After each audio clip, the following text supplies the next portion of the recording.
Hello, welcome everybody. Today, what I'm gonna cover for you guys is a theoretical lab, um, one that's on paper. Well, I give you digital and you print it out. That's what I recommend. But this is going to be one about flight planning, and there's going to be some math involved. But it's going to give you kind of the real background, um, nuts and bolts kind of details of what flight planning is really like in terms of calculating certain distances and how many photos are being captured for a certain area, how high you're going to fly versus what kind of drone you use. All these things that as we get into the course more and more, we're going to be using software that's going to automate for us. But before we get into that, this whole purpose is so that you have a general understanding. I don't expect you guys to understand every single number down to the most minute hundredths of a decimal place or anything like that. But you have a general idea of, okay, if I increase this parameter, then this other criteria will also be affected, etc. Okay, so I'm going to share my screen and we can get into this. Um, let's kind of read through what I've put here, and then I'll try to give you a little bit of guidance, okay?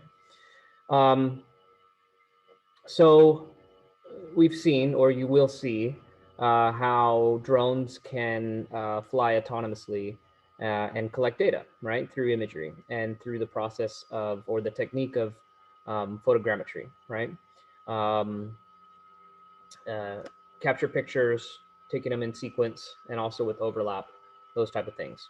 Um, Now, what we want to do here is, let's see, second paragraph, mathematical formulas. This is about the math, okay, behind the scenes here. So mathematical formulas derived from traditional aerial collection methods carry over to the UAS world. This is nothing new that I invented or drone manufacturers invented or software people invented.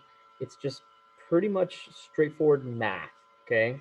And what it comes down to, as we've explained, is a few different things, but um, your flight altitude, okay, we can call that. You can also call that height above the ground or AGL, but I like to say altitude.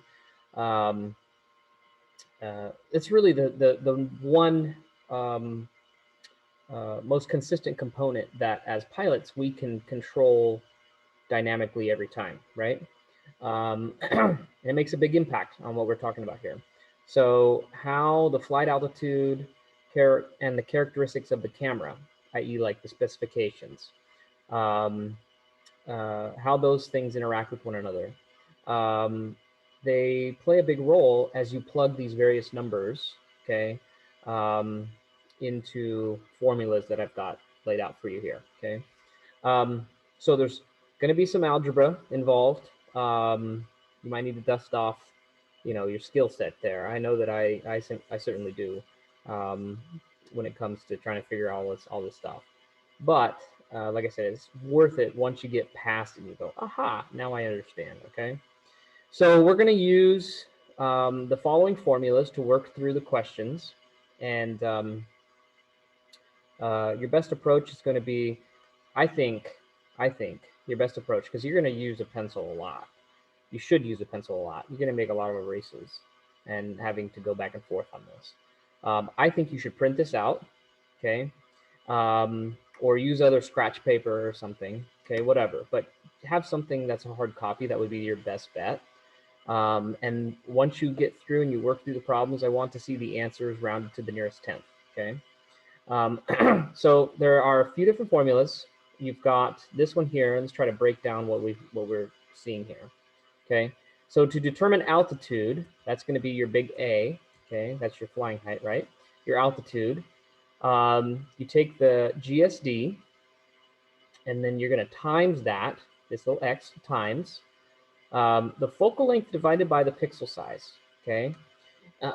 And remember algebra, we do our division before we do our multiplication. So first thing you got to figure out is what is the focal length divided by the pixel size, then move back, move back. So GSD times whatever that answer is, then times 10, okay? And the thing is, they're all going to be slightly different in terms of the units that we're talking about, but let's try to keep things like if we're working with metric units, for example, keep the formula all metric and then do a conversion to imperial afterwards, or vice versa, right? So don't have inches times meters times feet all in the same formula. Do centimeters times millimeters, or something like that, right? Then do a conversion to imperial. So anyways, we're going to leave, like in this example, our GSD. Okay, so here's my little legend for you guys. Your GSD is going to be in centimeters, okay? And your focal length, okay, little f, is going to be in millimeters. Your pixel size is going to be micrometers. Where's that? Or microns, okay?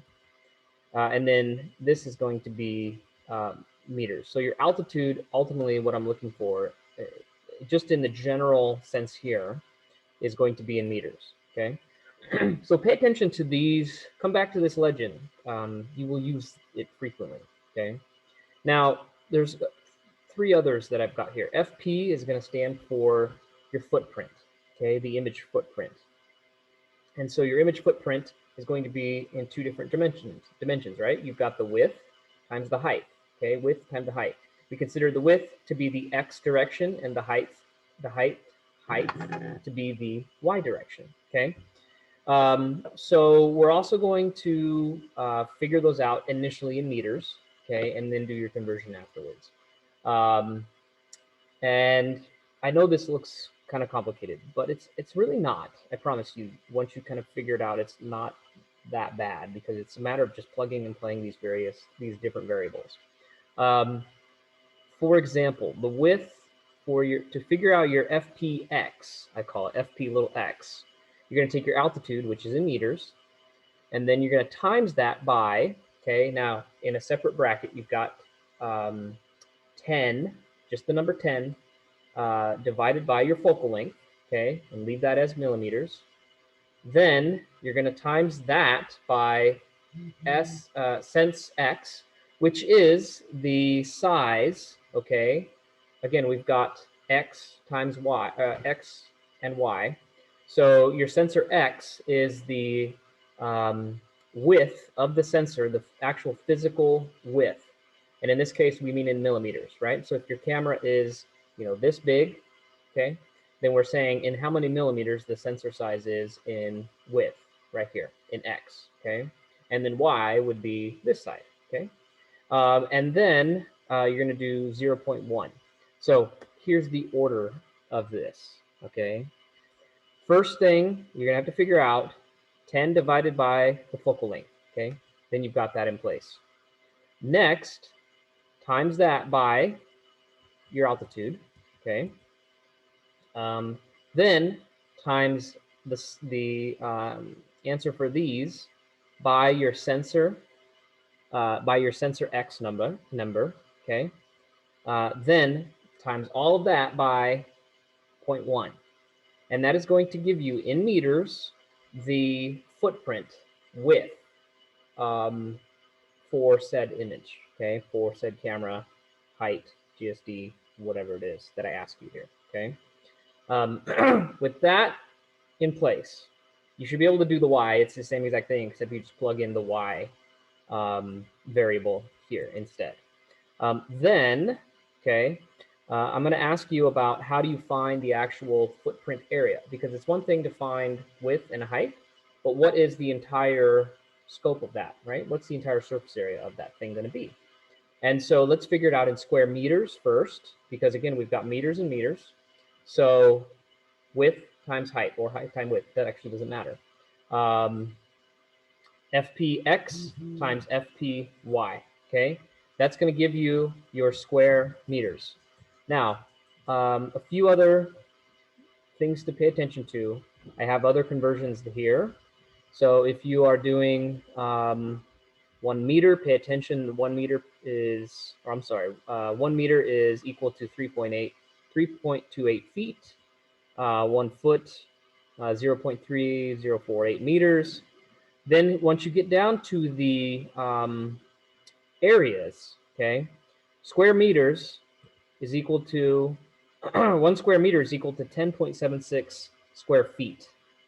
And then 1 square foot is equal to, this is really important, when you get down to acres, if there's questions about acreage, use this entire thing here, this entire variable. Don't round this whatsoever. 0.000029, sorry, 0.00229 acreage, okay?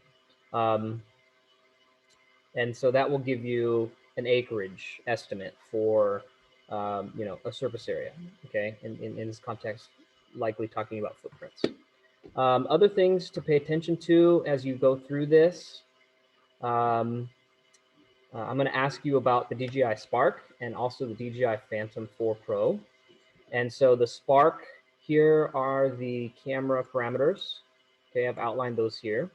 So you'll come back to these variables, okay? And then here's your Phantom 4 Pro camera variables, okay? That should be everything you need to complete these problems. Yeah,